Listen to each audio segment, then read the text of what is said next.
Someday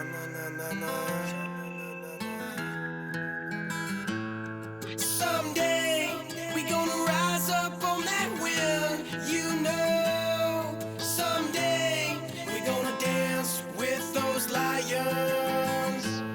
Someday we gonna break free from these chains and keep on flying.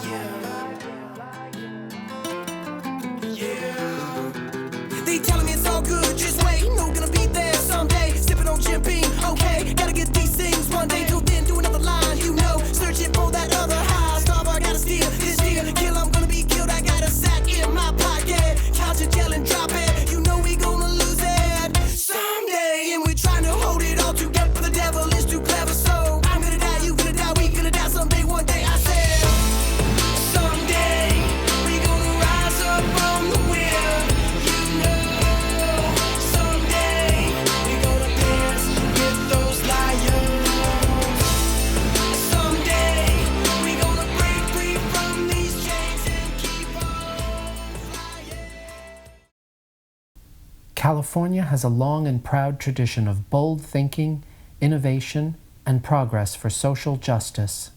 Despite the onslaught of regressive policies in recent decades, demographic changes in our state and a resurgence of progressive organizing has set us poised on the edge of a truly great period of progress. As we gather to embark on our mission to move forward a new era of social change in California, it is fitting that we begin with our inspiring tradition of justice.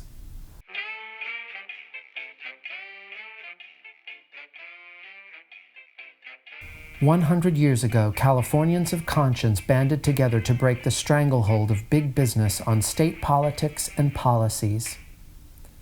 They adopted direct primaries, ending the process of nominating candidates in smoke-filled rooms and backroom deals. As a result, dozens of new progressive legislators were sent to Sacramento, including the first African American. When progressive-backed Hiram Johnson was elected governor, they launched a wave of revolutionary public policy changes that has come to be known as the Progressive Era. Through over 11 sweeping pieces of legislation and ballot measures over 4 years came the Public Utilities Commission, free textbooks, women's suffrage, minimum wage for women, the 8-hour workday, and the Commission of Immigration and Housing. In 1934, California, like the rest of the nation, was struggling from the devastation of the Great Depression, with 2 million unemployed across the state. Upton Sinclair, author of the meatpacking industry expose novel The Jungle, launched a campaign for governor with the simple slogan, "End Poverty in California," or EPIC. The grassroots EPIC movement swept the state. Hundreds of EPIC clubs were established, with voters flocking to Sinclair's progressive agenda, pensions for the disabled and widowed with dependent children, and a progressive taxation system aimed at eliminating the state deficit and ending hunger in the state. An avowed socialist, Sinclair won the Democratic nomination for governor, much to the chagrin of the Democratic Party, receiving more votes than all of his 7 opponents combined. After a bruising general election campaign where both the Democratic Party establishment as well as the Republicans sought to derail his campaign, Sinclair fell just short, winning 879,000 votes to the 1.1 million votes of his opponent. Years later, Sinclair said of the EPIC campaign, "We gave California and all the other states an exciting awareness of what democracy really is."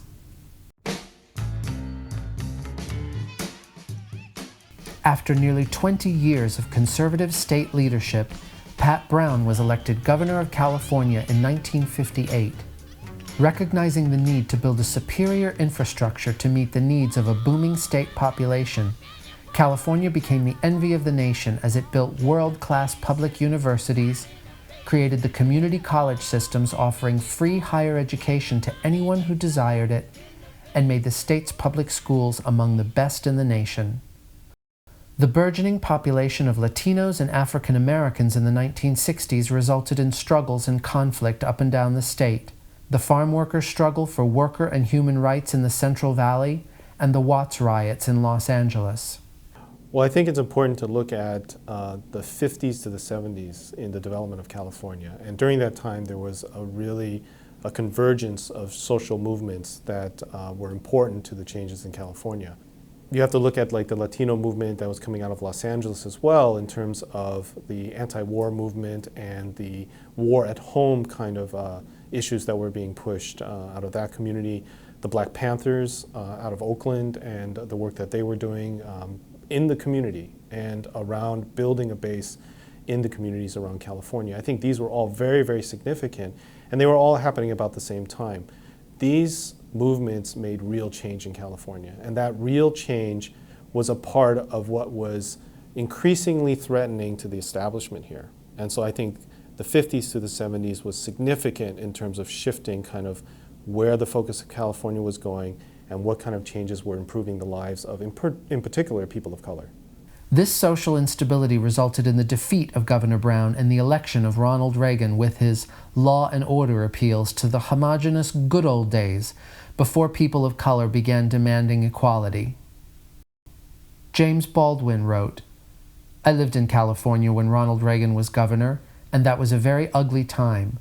The time of the Black Panther harassment, the beginning and the end of the Soledad brothers, the persecution and trial of Angela Davis. I saw all that and much more. But what I really found unspeakable about this man was his contempt, his brutal contempt for the poor."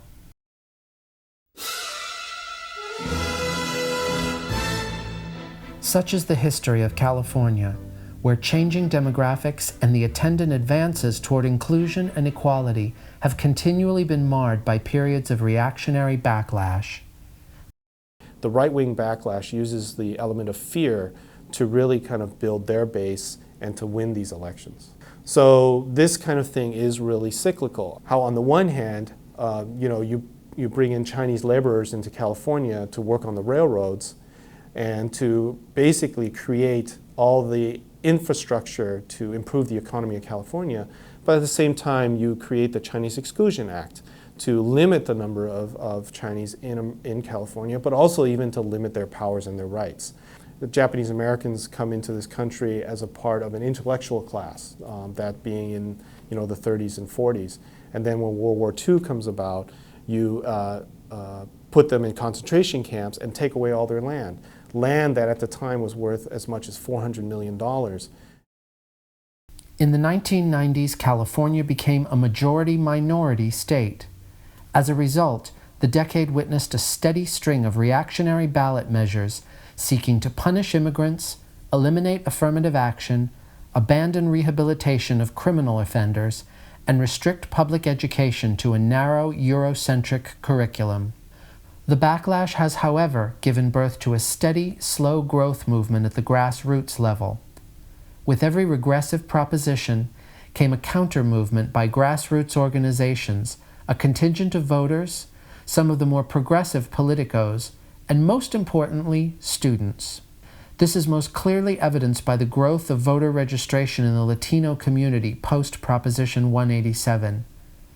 After fierce fighting by advocacy groups to defeat the proposition, there was a surge in voter registration by these same organizations, driving up the number of registered Latino voters from a number that hovered around 10 to 11% per year to its new level of 18%. As the color of the state's population has changed, so has the state's commitment to excellent public services and opportunity for all. In addition to the 1990s being a decade of division marked by the exploitation of the fear and anxieties of the Anglo population, the vast majority of Californians suffered from the diminishing investment in our civic institutions. As public support for education, healthcare, and housing has waned, we have witnessed the predictable results of inequality, neglect, and despair. Over the past 3 decades, the gap between the rich and the poor has grown in California faster than the rest of the country, while our middle class has shrunk. California now has the worst poverty rate in the United States at 13.1%. People of color represent a disproportionate number of the poor, making up 55% of the state's population, yet totaling 70% of the poor. 72% of the uninsured are people of color. 30% of all Latinos in California are uninsured. Most must choose between food and health care for their children, and must forego health care altogether for themselves. California's master plan for K-12 and higher education made the state's public education system among the best in the world. Today, California has fallen to the 29th, despite above-average increases in per capita income. Much of this is due to the passage of Proposition 13 in 1978 and the resulting loss of property tax revenue, averaging a loss of $3.3 billion per year from commercial properties alone. The state is going back on its promise for increased access to higher education, turning away thousands of promising students.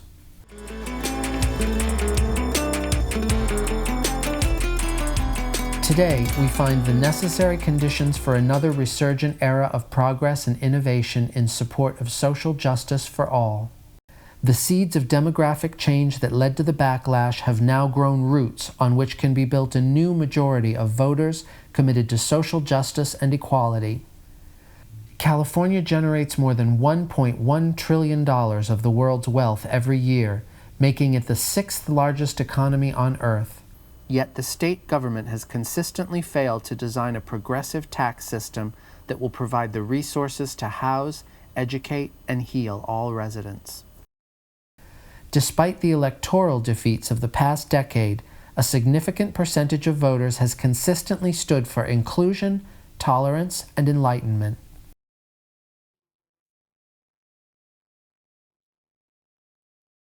No, California really has a progressive majority of people within the population. If you look at the voting patterns and the demographic breakdown, that we have a majority of people who believe in social justice. They're just not voting in a way that we actually need them to have. And so what PowerPAC is trying to do is to create the infrastructure so that that majority that believes in social justice becomes the majority of the voters at the polls, as we have a social justice electorate within California. We think there is an opportunity both in the primary election in 2006 and in the general election to begin to redefine the debate. There's often this talk about we have to live within our means and we have to make these different cuts and sacrifices, but nobody ever asked that the most affluent or the most powerful Californians are sacrificed. And so we want to begin to both shift the debate by injecting into that debate the issues and the concerns of working Californians, of the Californians who care about social justice. The road ahead will be neither short nor easy, but it definitely leads to a better future of justice, equality, and opportunity for all members of the California family. With an appreciation of history, we can see that California has had periods of great progress where it modeled for the nation what a truly enlightened, caring, and inclusive society should look like. We are once again poised on the edge of a truly great era of progress toward justice. The future beckons. Together, we can create a society we can be proud of and, in so doing, leave a legacy that future generations will point to with admiration and appreciation.